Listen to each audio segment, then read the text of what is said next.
And 3, 2, 1. Welcome once again to LibernetLIVE. LibernetLIVE is a project that will marry ebooks and as well as art with blockchain technology and cryptocurrency to make a fairer and more transparent economy and distribution system for both creators and consumers. And tonight I am joined very gratefully by Alex. Hello, Alex. How's your weekend going? How you doing? It's pretty well. We just did a little bit of backyard camping because the weather's getting nice here in Austin, Texas. And yeah, it's been pretty far out. And then, aside from family life, we're just kind of, looking to see what else can be done. One of the things, the projects I'm on the side is called Rare Pizzas.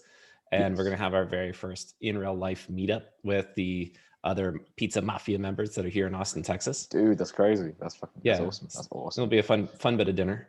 And then, I don't know, like the rest of it's just going to be like probably watching the Zack Snyder cut on HBO Max and, enjoying life.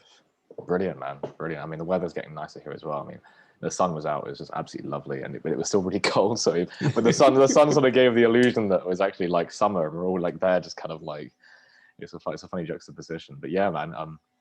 And we'll be, with Libernet, we'll be like pretty like, like sort of significantly far in our progress, like by summer, and that's just going to be awesome. And then hopefully by then, the COVID restrictions will be lessened and to the point where we can sort of get on with something that might be called normal. But it's just so exciting. Fingers crossed, right? Fingers crossed, man. Unless some mutated strain comes and we have to do another 2 years, another year or so. That's the problem. Yeah, I mean, it is crazy how quickly the process of Libernet, like the Libernet's coming. I mean, PizzaDAO has about 1,000 members by now. It's roughly 1,000, isn't it? To be honest, I haven't really looked at that kind of a number, but it certainly feels as though they've achieved something around like a Series A level of maturity and growth in the project in a shorter time than it takes most startups to do their seed raise. It's just seen like outrageous growth, and the kind of people that have shown up. It's amazing. I'm honestly flabbergasted, like that those people had the spare time in their lives to do it. So, and they all happen to meet through Clubhouse. Like it's kind of crazy how it all came together. Yeah. I was talking to Easy about how miraculously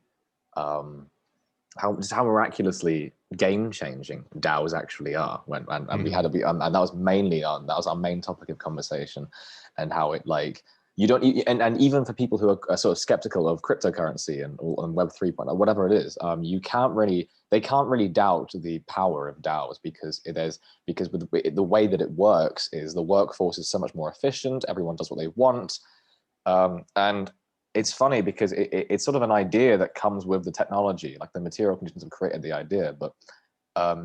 Which is strange, but even if for example, like Discord, which is where most of the DAOs will take place, I'm sure, were to shut down, the idea is still prevalent, and the idea that people can work in this format can continue. It's so interesting to watch technologies sort of generate ideas and ideas to impact technologies, and we will be creating a DAO because I'm sure with PizzaDAO it started off as a pretty centralized organization where people said, right, let's get this underway, and then they created the DAO. And we're going to do something very similar now that Dylan's released the white paper to the team. So that's going to be very exciting. It's going to be very exciting to have people work on Libernet in the same way that PizzaDAO, and maybe we'll see some similarly progression of growth, which is going to be very exciting. I think that there's, it's certainly my hope that the formation of the DAO is going to be very helpful for Libernet for sure. I think that there are some fundamental differences between how Rare Pizzas and the PizzaDAO operates and kind of what's expected over in Libernet. From my mind, I think it's like the way that Rare Pizzas did it was, let's get together first, let's build a thing, let's kick off the show and move as fast as we can. And they were time constrained because they wanted to hit a mean date of Pi Day, which is 3/14 if you measure the way Americans do, right? So rather than doing it Euro style, which is like date first and then month. But in that hustle and in that time constraint, a lot of good work got done. I don't see Libernet as having that same kind of constraint, but also I don't know if it would even really function that way at all, because what Libernet is doing is respectfully more complex. Rare Pizzas is a very complex project. There's actually a lot going on, a lot of human coordination that's going on. But in terms of the technology, I suspect that LibreNet is actually more light speed. There's something else that's going on about that, especially if you're talking about the use of NFTs as object capabilities rather than NFTs as possession, and worrying about like kind of the three core things that are in most discussions about NFTs nowadays, which would be the obviously the valuation, the provenance, and the ownership. So the provenance, is just like, where did it come from? Ownership is who has it right now. And then valuation is like, what do we all think it's worth? And that tends to like kind of circumscribe discussions around NFTs that are highly reductive relative to what the technology is capable of. And so I think that LibreNet and what they're attempting to do is actually way more ambitious than even a lot of people realize.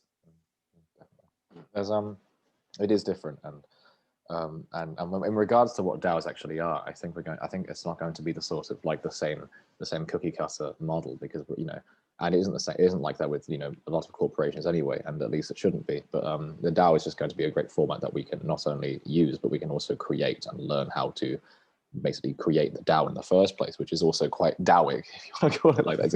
It's this sort of democratization of work. I think it's brilliant. But what we're doing is slightly different in terms of basically we're, rather than creating an entire new product saying, oh, here's a pizza that you might buy and we're going to raise money to for charity work, if you want to call it charity work. It's slightly different, but with us, we're actually creating a system where books that are already being bought digitally and sort of used digitally are sort of generated much better, for lack of a better word, for creators, rather than having to deal with middlemen publishing industries, and also for creators to be able to get books, sort of purchase or borrow books much better, in the same way that it works like a digital library, which is just non-existent at the moment. And you said something brilliant when you were talking about liberty, and this is when we first spoke, and I was like, what exactly do you mean by liberty? And you were saying, well, and I think I mentioned this, but it's so funny. It's like buying a book and saying, oh, this is my book, and then wanting to give it to a friend so they can read it, and saying, oh, you can read it, but you have to come to my front door, because when it's on your device, you can't lend it to them. And this is like, this was a big sort of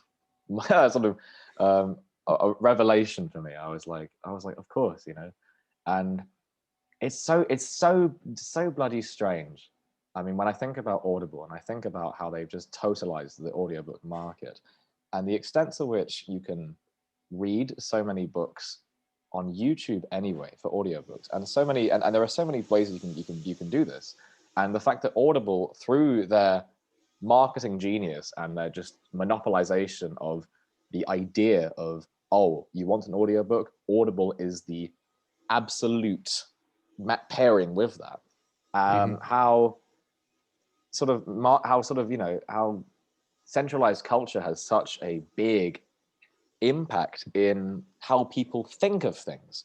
And this is what this counterculture movement, if you want to call it that, is so adventurous and so interesting, when we actually think about that, the fact that we're sort of not taking on this as a competitor, but we're offering something new, and we're offering something in a way that people haven't really kind of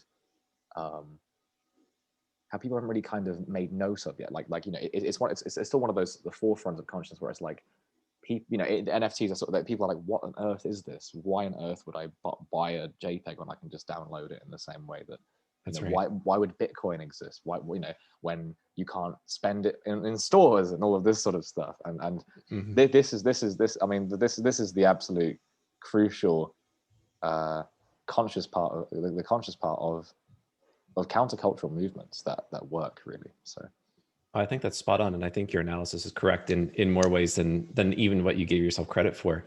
There's an inherent danger toward centralized services like Audible and like Netflix, where they end up becoming the tastemakers, and they're controlling a very like vertically integrated market, where they're the publishing house, and they are the distributor, and they're the front door of sales, and so creator.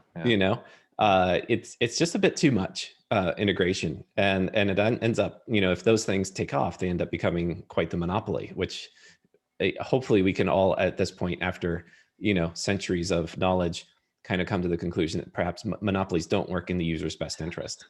I think that also, when we look at those kind of services, they do offer kind of all you can eat, which is interesting. Almost always they offer some kind of unlimited service. I think it's fair to critique the libraries and the content selections therein, even if they do change over time. I think they can be very, very reductive in terms of who they allow in. And that's not so great either.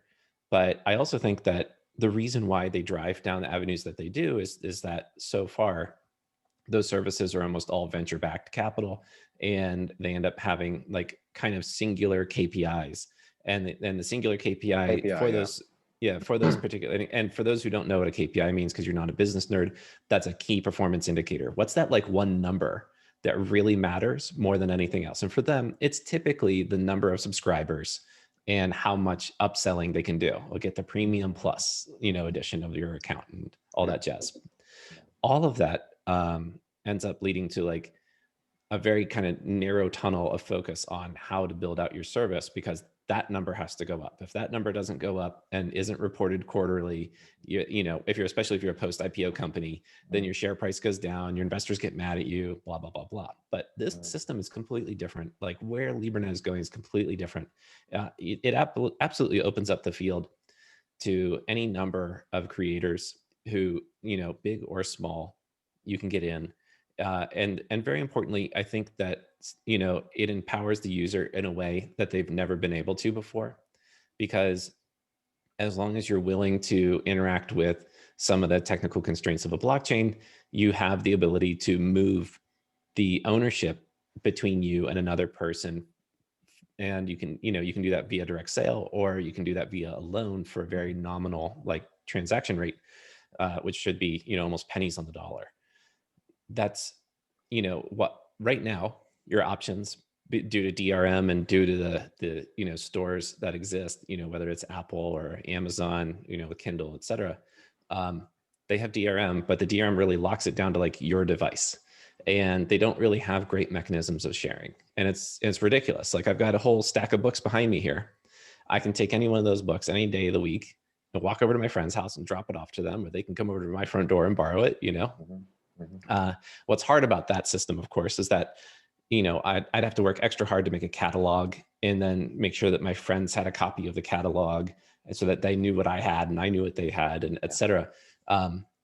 Because a blockchain's a blockchain, all of that bookkeeping is done for free, effectively. It's a function of the service and how it works. So I think that it gives a lot more freedom to users, at liberty, truly, a lot more freedom to creators. And then another aspect about this that I haven't really touched on before, at least whenever we talk internally, is this notion of relationships, that you can have actually a much more robust relationship with the creators in this mechanism than you can otherwise. Any one of those books that I've purchased on my shelf, the creator, the authors, have no idea that I exist. They have an abstract notion that I exist, but it's not anything more than a sales number. So they have to work extra hard. They have to work extra hard on their communication channels. They need to have a blog set up. They need to have a social media presence and how many other things, just to try and create that circular form of communication and form a community. And again, it's like this technology, it makes it really dead simple that if you want other people to know that you have an object, then you can just lay it out there, and it becomes so much easier. So a creator could look and say, okay, who's everybody that has this object, and then reach out to them. Yeah, brilliant. Yes, that's a brilliant analysis. And in terms of, and I wasn't even, I obviously considered it, but when you sort of hear you sort of say it so clearly about the strengthening of the relationship between the author and the people that possess the object, it's absolutely true, and an absolute inevitability of the connections, that the social connections that technology can create and maintain. So absolutely, when you sort of think about, when I think about sort of tastemakers, I remember a call we had with Anthony where he sort of spoke of these up and coming writers with scripts, and they just, all they want is to to have some sort of approval. That might be the sort of the bigger part, and then having their vision realized, and then Netflix will come over and say, oh, that's great, and then they'll just sell it off, and then they'll turn it into whatever they want. And the right has their dream work stripped away from them, and it is just, it's hegemonic. It's a fact. It's sort of like a perceived fact that, you know, in the way that, oh well, you have this, then this is the inevitable outcome, and it's and we need time and time again to have this sort of decentralized revolution. So sort of, you know, and with technology like this, it can happen in a way that hasn't really been achievable before. So it's so interesting when it's so interesting when you talk about that, and when you talk about the relationship between the fans or whatever and the creator, and we're seeing this peripherally anyway, due to, I mean, one example which I find very interesting is the sort of the meme team of the internet sort of bullying Sonic the Hedgehog into, if you remember this, into fixing Sonic's face. Yeah. And this was something that, like, I think these little things like that, they're kind of absurd and a bit banal, but they're so important to highlight changes that are happening. And this and it sort of brings it to the forefront of the public consciousness to go, oh, we do have the power, and we can do these sorts of things. And people slowly sort of realize this. And with strategic on the part of those studios as well, isn't it? Like, exactly, they wanted to get that feedback, so they test marketed by putting it out on social media. Like, they're not so naive, right? Yeah. So I mean, they've, you know, this is a thing that they get for free, rather than having to pay 10 people to sit in a room and then, you know, and then do a group session like that. So, you know, from their perspective, I think they got really, really cheap research, and that's the benefit of participating in open like that. Yeah, absolutely. And what I was going to finish up by saying that these sorts of changes are like inevitable, and the barrier in the way, as I was saying in the last podcast, for risk of repeating myself, is this kind of the foundation gets slowly infiltrated to the point where there's a sort of slow bottom layer that begins, that sort of says, oh, but this is essential first, and then you can do these sorts of, you know, like the Netflixes and the Audibles and all of these things that come in first. And that's right. And when you talk about actually realize, you're sort of building projects that must necessarily exist to sort of fight, and not fight, but like a sort of combat and confront this sort of glaring problem, which is like maybe been one of the most essential problems to civilization. When, I mean, it might sound a bit exaggerative, but I think that this, you know, when we sort of talk about, you know, the sort of the banking system that was created, you know, like centuries ago or whatever, and you know, and to be even a bit more like sort of historical, like the Catholic Church and sort of not reparations, but when, you know, people could pay their way out of sinhood. You know, it is always sort of centralized organizational structures that will then put themselves in between you and the thing that you care about, and say, well, you need us. And this is, you know, you know, Libernet's going to certainly be certainly a great player in sort of being the necessary adversary to these sorts of this exact social process, which is just maybe in a weird way essential to civilization. And I'm not going to say that Libernet won't have its problems later on in the future when, you know, big investors come in and all the rest of it. This is something that we're all very conscious about and very conscious about preventing. But even when we talk about this DAO that I want to create for my town, you know, what happens when the manipulators come in and say, oh, this is great, I really think you should donate to here, and I really think you should get onto here because I can really give you exposure, blah blah blah, all that nonsense. And, you know, people are just going to be inclined to just agree with that and say, oh well, you know, that they're you know, all of this sort of thing, all these gatekeepers.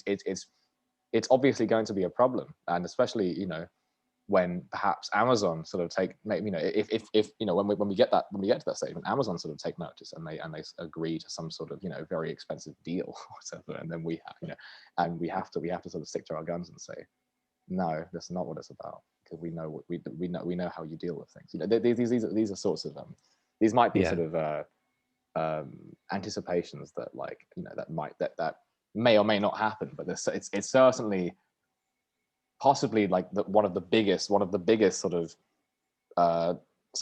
later issues that projects like this are going to have to face, I think. And so I think that's a really reasonable concern to bring up, knowing the history of like mergers and acquisitions, and, you know, how companies get taken over and murdered. I have a lifetime beef with Go Networks and Disney because they bought WBS.net back in the 90s and they murdered one of the most brilliant chat communities that existed at the early days of the internet. I'll never forgive them for it. But ever since then, I've had a very strong distaste for mergers and acquisitions. What's nice about this is, you can structure the DAO so that it is more or less unpurchasable. And you can go that far. You can't necessarily entirely control who may own the governance token, but you can be very careful to make sure that it is distributed amongst a number of wallets. I think you have to play very careful games to make sure that they aren't like sock puppets. And exactly, it's that concern of, you wouldn't want Amazon to be like, okay, well, let's buy up 51% of these different wallet addresses. And we'll just kind of like have them vote as a block, right? And then take over, decision making on part of the DAO. I suspect it's cheaper and easier for Amazon to simply innovate, and I hope that that's going to be the case. I look a lot toward Nicholas Nassim Taleb, who wrote a book, really an interesting piece about what happens when there's kind of an unmovable minority of folks that really care about like one particular aspect of life. And one of the cases that he likes to highlight is, if you go to the grocery store, at least here in the US, almost any kind of food thing that you get, you can pick up the object and turn it over, and you'll see a U with a circle around it. And in the US, that means that food is kosher. Now, arguably, in the US, we are not a majority Jewish nation. However, a whole lot of food producers have gone out of their way to make sure that they abide by the dietary restrictions of that group of people, because they find them to be a very valuable market segment that will not change their values. That's inherent to who they are as people. And good on them. Like, I'm not saying it's a bad thing at all. All I'm saying is that because they exist and because they insist upon a certain way of life, they've managed to move an entire market. And it's been done in such a way that the vast majority of us in our day-to-day lives are not really observant of it. How many of us really care? The food's delicious anyways. So it doesn't matter if it adheres to a dietary restriction or not. In a similar manner, I think that there's a possibility here that we can have people who are, consciously desiring of liberty in their access to media and their ability to control that access. And they want to be able to buy and sell and resell as many times as they like. They want to be able to loan. And this is what we can make for them. And it's because we're shifting the discussion around NFTs to being this thing that's talking about a transferable license that works as what's called an object capability. If you're a real nerd on decentralized identity and this kind of stuff, at some point in time, you'll have come across this phrase, which is object capability. And it works a lot like any one of these keys, really. So because I have this key, I have access to the vehicle and I can drive the vehicle, right? If I didn't have the key, I would not have access to that vehicle. In a similar manner, the NFT represents a key. You can pass that around.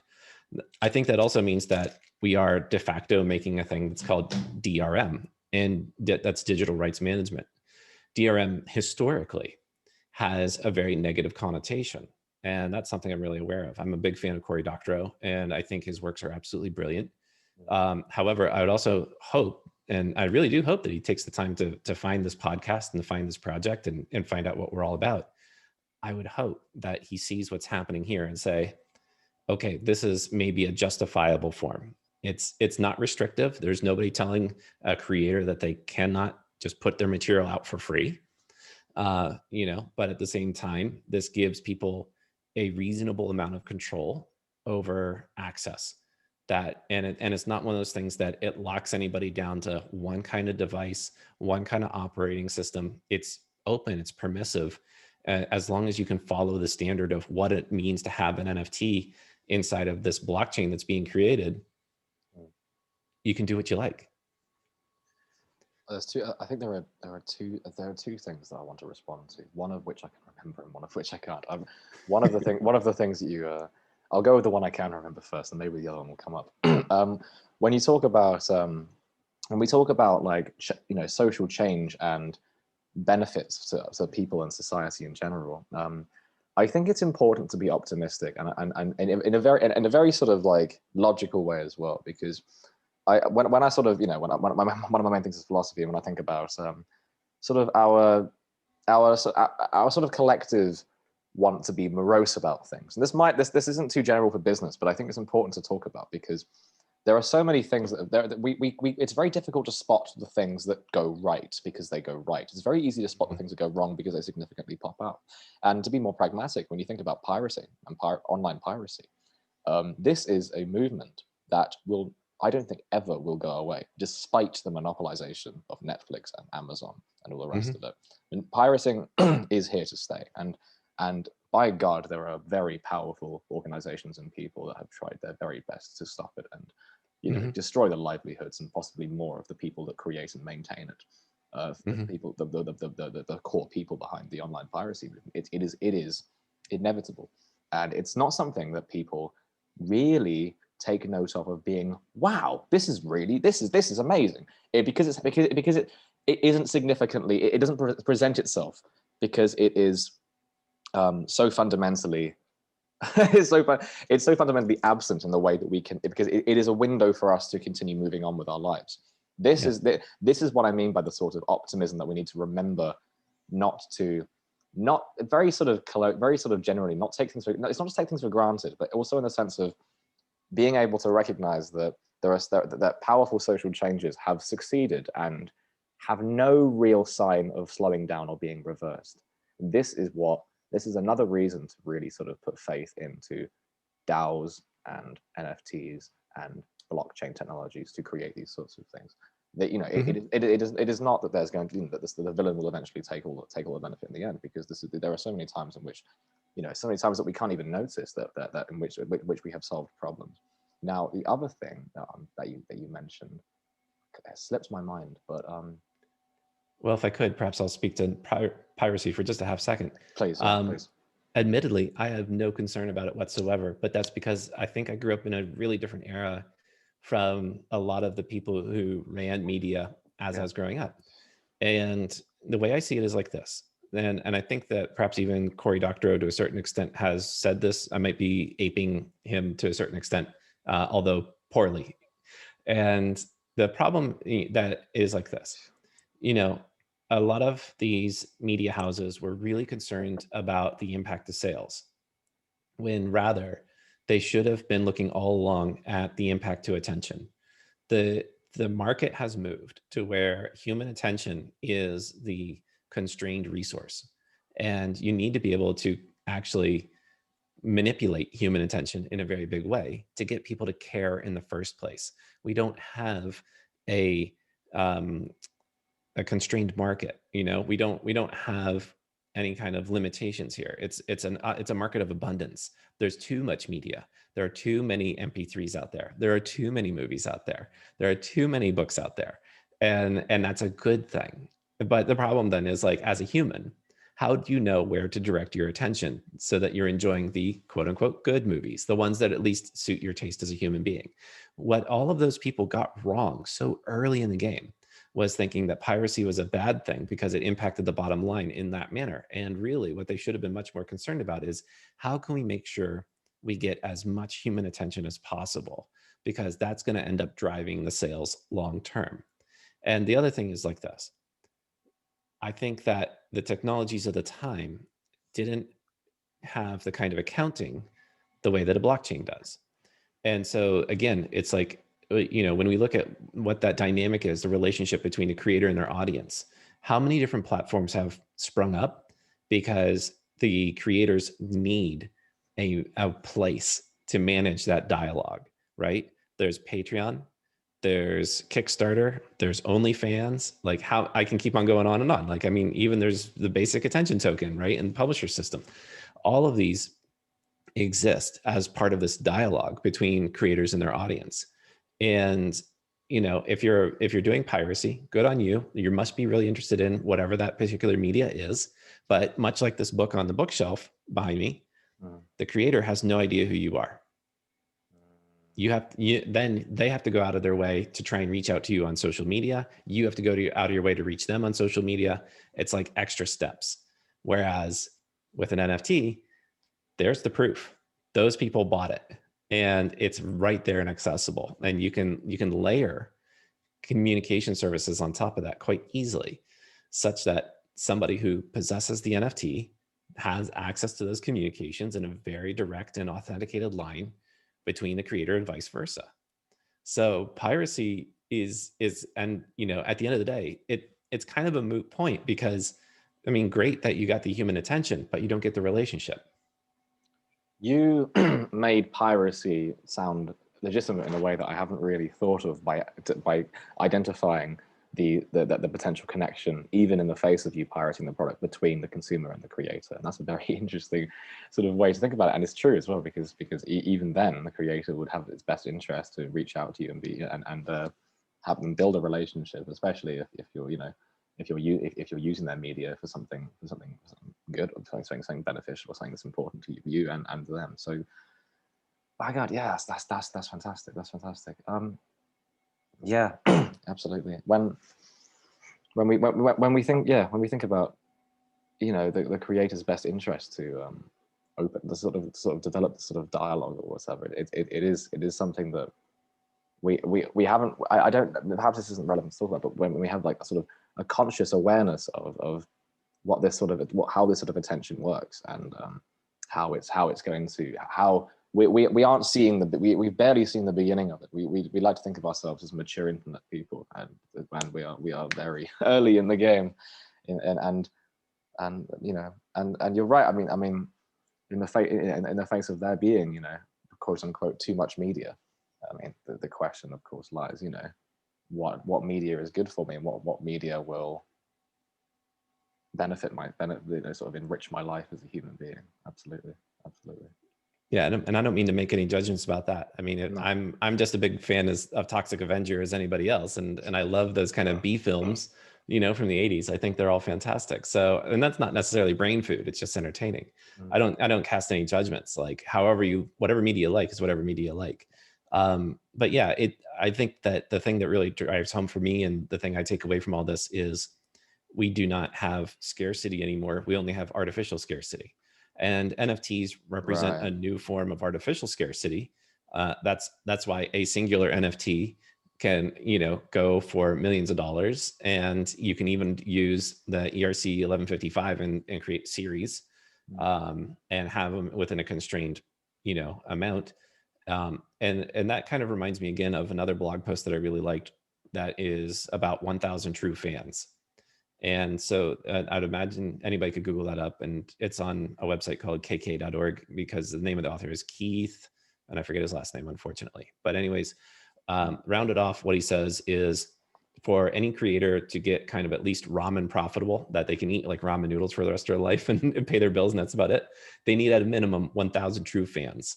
That kind of fan that as soon as you're putting out the t-shirt, they're buying it. As soon as you put out your next book or whatever, they're buying it. And you can have a bunch of other fans that are like, not as engaged, but you need at least 1,000 true fans to sustain yourself as a creator in the modern times. And that, I think, to a certain extent, is what this can represent, is who is inside of that core fandom, the people who are going to really support you a lot, and you're going to want to build a really strong relationship with them, and so that you can keep putting out new content to them, and they're going to stay with you. I mean, for as long as you're not being like a horrible human being. This is something that I have noticed myself, and I think people are going to have to quickly understand about going viral, and the kind of redundancy of it in a lot of ways, because there's always that, when I was like, I don't know, 15, and I made like sort of sketch videos on YouTube, there was always that wish to make things viral. And now that we're in a point where people have realized that this isn't actually what we want. This isn't going to help you in any way. Like, I would rather have 100 true fans than have one of my podcasts from my personal account, for example, about philosophy, but suddenly get 1 million views. That doesn't actually, that only helps you in the respect that you actually get true fans. And the thing about, this is what's so important about LibernetLIVE, because at the moment we are, at the moment we aren't blowing up. We're not the biggest podcast in the world, but that doesn't actually matter at all, because what we're doing is we're creating relationships between people, and the people that matter will see the podcast, and then all that will take is like, you know, one interested investor or one interested marketer or one interested person that has significant connections or opportunities to give you. And that's actually what matters when in returns. So when we talk about Libernet,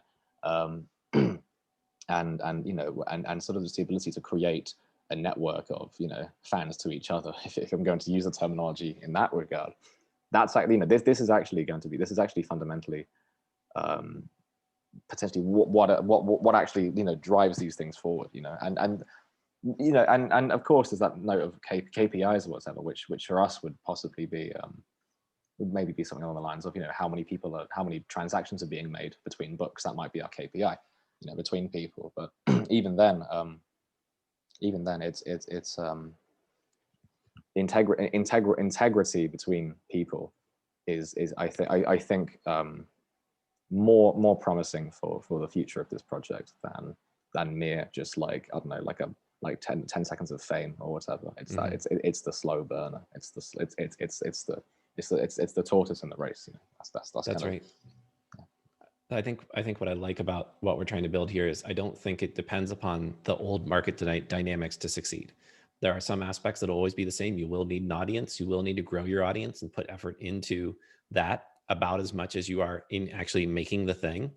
But I'm hoping that it's going to be a lot more manageable. And you're right that, like, as a KPI, and for me in a product position, I'm looking very strongly at transactions, because I think that transactions are the best proxy for everything else.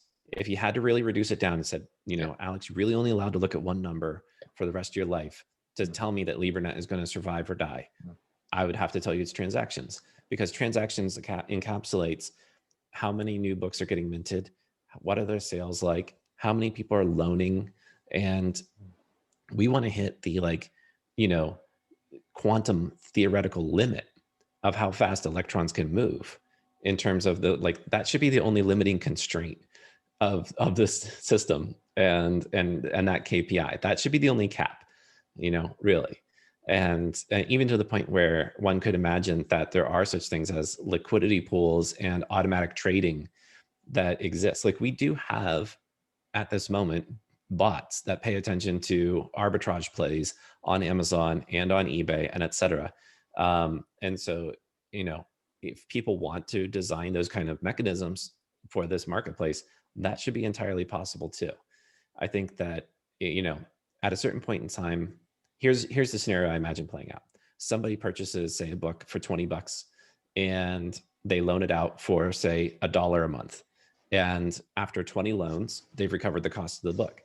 After that, they could lower the cost of the loan and get a lot more loans going on. Doesn't matter for them. They've already recouped the cost, right? So it can create this, like, long and cheap tail so that these materials stay available for an extended period of time.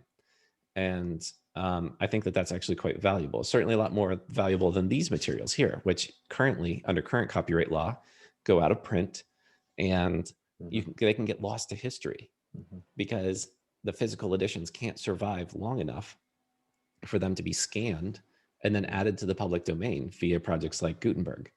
So, you know, I think that we're bringing a lot of value in a lot of different dimensions here, for sure. And when you, absolutely. You're talking about, I mean, with this sort of the generation of wealth through this sort of thing, it reminds me of this wonderful video that explained how banking works. And I mean, money is, you know, is definitively a scarcity, as opposed to perhaps a Spotify song, which is not scarce at all. It is, you know, like in some respects infinite, and how many people can play the song, as an example. But and I want to sort of like give like a real sort of abstract and very amateurish rundown of how banking works. So let's say you put, to the audience, so let's say you put £100 into a bank. That bank will keep 10% in a, what's it called, fractional reserves, and then they will loan out the £90 to maybe some guy who wants to buy mustache wax, and then he buys his credit card, and then he has to repay it back in interest, and in doing so, the bank will make I don't know, like, you know, 10% profit, as an example. But then this mustache guy is going to buy the mustache wax from a company So he gives that money to the company. And where does the company put it in? He puts it in another bank, and that bank then keeps a £90, and then the bank then loans out that £90, keeping £9 in fractional reserves to a man that wants to buy more mustache wax. And then that guy then spends it. So he has to pay that. So this second mustache guy has to pay money back in interest, and then he spends it on another company, and then that company puts money in the bank. And I believe the number in the end was that the bank makes £900. They increase their money by like, I don't know, like 1,000%, really, like 10 times. They make it 10 times the amount. And the real question is, why doesn't anyone know that? why are we not taught this in schools? Because it's not, because it wouldn't help them to know that, because especially what's so weird is that it's so weird is that we aren't told this when we get a bank account. We are told that this is a place where the bank is generously storing our money out of the goodness of their own heart. I had a friend, and I hope they don't get annoyed at me saying this if they see this, but they were saying that the fact that banks pay 0.1% interest is a gift and something you should be grateful for. And this is a very strange thing when you actually think about inflation as well, and the fact that not only is the bank made 10 times out of your money, but the fact that your money sitting in a bank depreciates in value over wealth. So when we actually think about the fact that that money, like sort of generation of wealth, isn't really sort of something that the public consciousness have a skill set to think about, why that is. And my clear answer is that, the vested interests, and I don't want to say the elite, because then we'll sound very, like, just the people in positions of power that can do this, keep the knowledge for themselves. And when we think about Libernet and the fact that I think about Libernet, we think about investments, and we think about artists being able to make, to sort of sell their works, NFTs, and all the rest of it. We are not. It is not this strange get rich quick scheme. It is merely bringing that knowledge of generational wealth to everyone else. And this is right. And what's brilliant about that is that we don't actually have to think about left-wingism and right-wingism anymore. We only think about it isn't really a case of, and I may have said this on another podcast, it isn't really a case of this sort of very kind of traditional distribution of wealth, in the sense, oh, you're a capitalist or you're a communist, all the rest of it, because this works for both people. And the reason it works for both people, in my opinion, is that we can diffuse the argument and get rid of the dichotomy of the left-wingism and right-wingism by saying, well, we aren't idle people. Everything we do is valuable to us anyway, and in value of us, it's also valuable to the society that we live in. And that's right. And in not to sound sort of too like hive mind kind of sort of, I don't know, public illusion, but all the rest of it, like we can boil it down to that basic to because it's very useful, and with that you can say, like, well, what is money meant to be but a reflection of the values and qualities of life that people have, and that's it. Money is made for that. It's a token to say, I have brought value in this way, and then I receive value. That's what. So, in that sense, in that sense, for example, in a traditional system, I would say that I was for taxation, because I don't believe that the way that money is distributed these days, distributed at all, is reflexive of the values and qualities that people have. This is why technology is trying to change that, and change that system, because you add so much more value than you realize. There are digital companies that are billion-dollar wars based on the attention that you give to those companies, whether you are unemployed and on benefits or a millionaire. It doesn't matter. You're in that respect, you are contributing equivalent value, in the sense of when you browse social media or when you listen to podcasts, to sort of speak about it like that. So yeah, it is this big thing about sort of upgrading our sort of upgrading our sort of ideas and conceptual tools about money and value. I'll finish the comment there. Yeah, no, absolutely. I mean, I probably cannot go quite as deep as you in talking about monetary theory. I will say that it has its utilitarian value, because if you go back to when we had barter economies, if I'm a goat herder and I take my goats to market and I want cheese, but the cheese guy says, well, I don't really want goats, but I'll give you the cheese if you can get me some bread. Then the goat guy has to, I have to go find somebody that has bread. and somehow figure out how to exchange goats for bread and then exchange the bread for cheese, and it creates these, really complicated market dynamics where you're trying to like have like really uneven exchanges. Try to coordinate And like all that's the goats and stuff. yeah, I mean, it's like playing Settlers of Catan, but it becomes this very odd dynamic, and that's why an abstracted holder of value is useful, whether that's clamshells, whether that's wampum, whether or not that's bricks of gold, pick your thing, right? So there is value to that in and of itself, just because it eases those kind of transactions. But if we were to speak to value and value generation, especially when we're talking about an abundance economy, then I actually really, there's very strategic reasons why, when I was laying out the different roles in Libernet, one of them that I called out in particular was curators. Curators are these people who otherwise purchase the NFTs. They are the possessors of the rights to consume the content, but they also have the right to resell that license or to loan that license to other people. And when we look at those people, they're actually quite valuable, because they can be de facto tastemakers. That it's much like your corner bookshop, rather than a Barnes and Noble, but like your really specialty bookshop. And for those of us that have had the luck of going to rather large cities, almost always you'll find some bookshop that focuses on some niche of literature that you never really thought to dive in on. In the 80s, there was a lot of bookstores that were like more LGBTQ focused. And it's just because they weren't getting picked up inside of the big box stores. And so they had to have their own stores, right? I think that there's still every now and again, like, kind of anarchist or anti-government counterculture kind of bookstores as well. And those are by authors and subjects that are hard for big box stores to pick up on. And with this system, you don't need, there is no exclusion on those kind of avenues, and the curator themselves, they can hold that role of being a specialist and say, you know what, I've collected all the NFTs within this genre, and I can tell you what, which authors are really amazing and which ones I'd really recommend. And they can help manage the scarcity of human attention in a very efficient manner, much better than I could as an individual, much more than, even 1,000 of me could. So I do think the curators bring exceptional value. And the hope is that by building experiences and technology to ease their ability to display their collections and to make those connections with the audience, that we actually empower them in a great way. And of course, they get value as made by the accumulation of a utility token. And so that's useful in and of itself.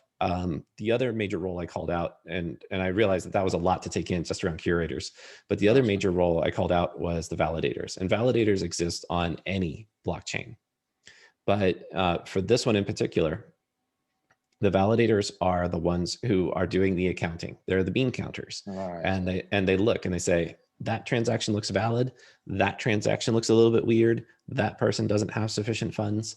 And they make sure, they're like, does everybody agree? Yes. Okay. We're writing it down in an encrypted format, so nobody's going to be able to tell us that we lied forever, right? That's at a high level, in a nutshell, that's what a blockchain does. And that's what these validators want, is the same thing that I want, which is as many transactions as are humanly possible. So a weird problem that you can see that we have, for example, on Ethereum and on their layer one, right? The Ethereum mainnet that we all know about, is their gas prices at current are through the roof. Part of that is just the way that auctions occur. Part of that is because oracles absolutely must get their data into the block. Otherwise, they lose their power as oracles. There's a lot of complicated dynamics behind it, but one of the complications is specifically because it's a proof of work network, and the way that it is created what's called miner extracted value, which isn't necessarily, it's not exactly the right term, but it is to say that there are reasons to want to drive the gas price up that are not entirely healthy, and not healthy toward the notion of like people transacting writ large. And why I'm looking very carefully at different layer 2 solutions as well as entirely adjacent chains like Cosmos is because they're designed to keep those transaction fees low. So the validators, they should want people to do a ton of transactions, and they're going to capture that transaction fee, right? It gets collected up, it gets distributed amongst the validators, and then they're able to take that transaction fee and drive it, out to the market. They exchange it usually for fiat to cover the cost of running the computer in their house, in their basement, whatever that is actually doing all those calculations under the covers. I think gas prices are, I think it's a sort of naive in this sort of sense, as a criticism of NFTs and the whole and the blockchain universe, I think it's a very naive criticism, because it's the same situation with every new technology we are still learning how the fuck to do this. And in the same way that I'm sure I'm trying to think of an example, but like the steam engine would obviously be sort of criticized now before it turned into electric trains, and now electric trains are far better for the environment, far more efficient than steam engines. But so of course there are technologies like for example Pi. If you know about Pi is one where you can mine just by clicking on your phone every day. This is a much more interesting way of mining than much more interesting, much more sort of ecologically efficient than Bitcoin, for example. I'm not saying that Pi is going to overtake Bitcoin, because I can't forecast, I can't tell the future. But like we're already seeing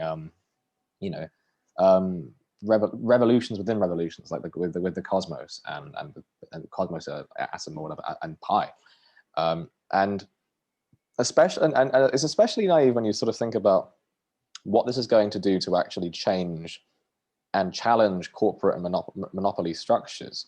We're going to hopefully talk to Reagan Network within the next couple of weeks to talk on this podcast, to talk about the connection, the marriage of blockchain technology and land agricultural renewership. I don't know the word, but like the stewardship, I'd imagine. Yes, exactly. Like so basically, making blockchain something about helping the environment, to be very kind of layman. But like, and of course, this is the inevitable outcome of people being able to do things that they want better. So be very kind of basic about it, because and the environment is obviously a very central concern to everyone in a way that it wasn't 10 years ago.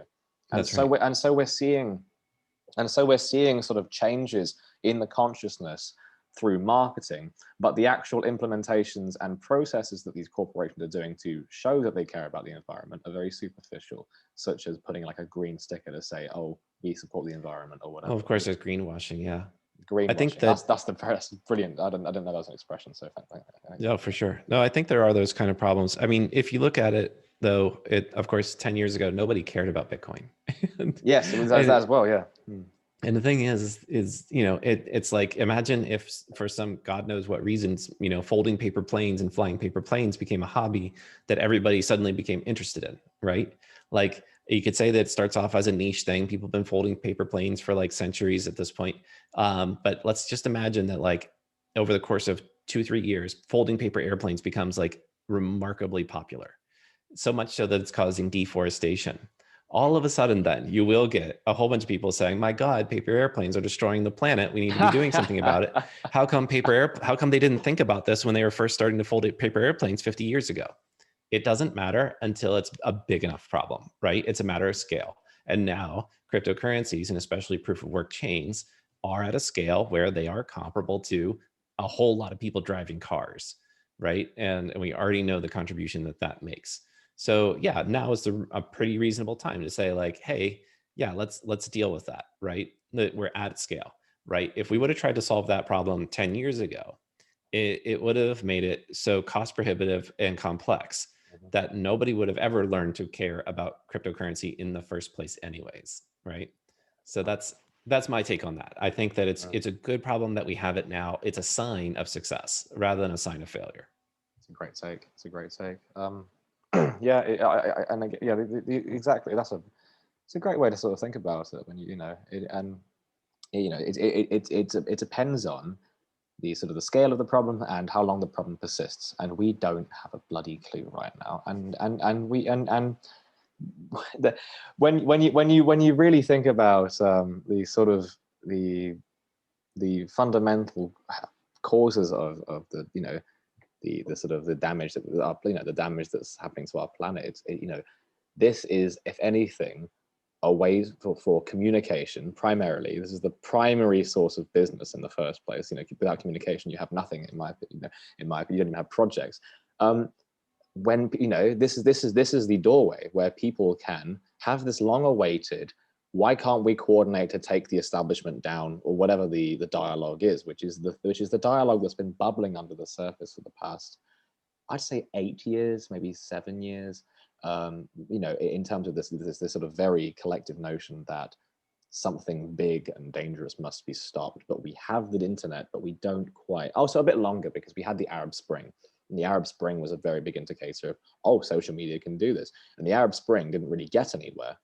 And we sort of think about, well, why was that? Does that mean that, like, you know, this technology is inevitably doomed to fail because of echo chambers and algorithms? It's like, well, no, the technology isn't a business model. It is a door. It is a space. It is, you know, and you can sort of think of it as empty, you know, and wishing to be filled up with whatever. And we see, and this is why we mustn't be so pessimistic with this bubbling understructure of people that want to pragmatically change things.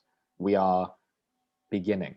And I think Slavoj Žižek, who's a philosopher, a very strange but very funny guy, said that, you know, every in a sort of Hegelian sort of historicistic sort of to be really jargon, basically every successful revolution justifies all the revolutions that preceded it, he argues, because of the nature of how all progress is connected.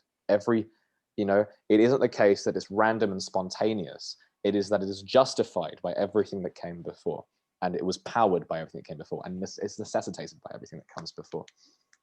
Yes, if I recalled my college philosophy class correctly, the way that my teacher liked to say about Hegel, he would say it as history plus evolution equals revolution. And that is to say that we have a culture that exists over an extended period of time. Yeah. There is some fundamental shift that occurs, and then there is a dramatic kind of upheaval that leads to new history. Absolutely. And to sort of, and I have one more sort of quick note to sort of say about the generalities of social changes that people aren't really willing to accept as on board yet. And then suddenly, you know, suddenly, you know, Schopenhauer said something wonderful. And I really hope I don't butcher this exact quote, but he said that knowledge has 3 steps. Firstly, it is ignored. Secondly, it is ridiculed. Thirdly, it is assumed as self-evident. And I find it so funny to sort of notice this in sort of even changes over the past few years. I mean, I'm a vegan, for example, and like there's this sort of thing where, you know, it was completely sidelined, and then people, you know, get rowdy and say, oh, I like my bacon, and now suddenly, you know, people are going plant-based, and in the same way for Bitcoin. You know, my friend who I spoke about earlier was you know, went from having this real sort of like confrontational and sort of I don't know what the word is, defensive stance against cryptocurrency, to suddenly saying, oh yeah, and then suddenly talking about cryptocurrency as if they were always in on it. And I'm not insulting them, I'm not insulting them or anything like that. It's just the nature of how we accept things. It has to, there is this obvious barrier that's going to come up in the face of the unknown, but the unknown is where everything potential can happen, and the unknown is where the big ideas come. All, you know, all great ideas are either absurd or redundant, you might say. You know?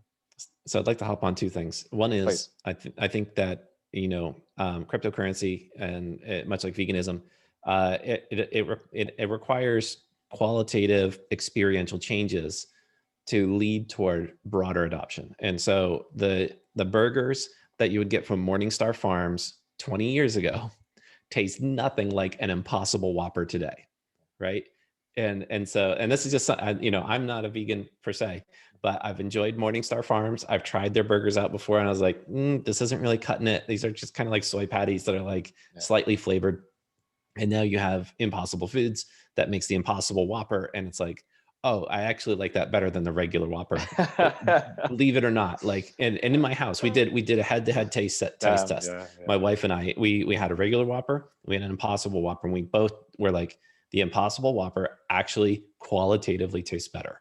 And so for us, it's like our barrier to adoption just got like completely blown away. There's like, it's like, yeah, of course we're going to choose that. It's literally the better choice, right? In a similar manner, I suspect that broad adoption of cryptocurrency has to be something that grows beyond knowing a key phrase or continuously carrying around weird little devices like this to manage funds and move them between people and to have experiences that we all consider as natural as using a credit card today. So, I believe that that's going to happen. I really hope that we're at the forefront of that. And I hope that we get some of the best UX designers on planet Earth to join our project to make that a reality. I think that it really requires very experienced interaction designers, very experienced user researchers to be able to dig into the heart of where cryptocurrency is falling on its face and make it better. I think that right now, unfortunately, MetaMask probably takes the majority of the brunt of the blame. But it's not their fault, though. They're about the only solution in terms of wallets that actually integrate between a browser and a web page, right? But I suspect that future projects, hopefully we're one of them, where we are going to really help cross that chasm and create better experiences. Now, the next point I want to get into is just briefly about ambiguity and why ambiguity is so great and why it is the future. I mentioned about a KPI, and I said, if we had to measure things quantitatively, transactions are really the way to go. However, my background through the Austin Center for Design really pushed hard on me the notion that qualitative data is actually, in many respects, better when you're talking about the future. And the reason why is because you need to inform your intuition and do abductive sense making to actually make that leap into the unknown. And it's actually only in reflection that you're able to like retrace your footsteps and figure out how you landed. And this goes to Charles Sanders Peirce. So that's a philosopher in early 1900s US, Pennsylvania. And he was the one that really coined that term, abductive sense making. In a modern terminology, we might call it an educated guess. But it's the idea that you can take what you know and marry it up with some new information and make a reasonable guess about where things ought to go. You don't know. You can be wrong. But you can abductively, that is, move away from the center of your thinking into a new line of thinking. And then once you're there, look back. You can and you'll be able to reflect. And that's, you could also maybe call that post hoc rationalization, but I like to call it reflection. And indeed, that's how society moves forward, whether or not we like it, because quantitative data is only a rear view mirror. It is only going to tell you what already happened. And yeah, you can create models, but the models are only going to tell you, the directionality and magnitude of the line based on the data that you've already collected. It's not going to tell you anything about what is to come and what's possible. Mm-hmm.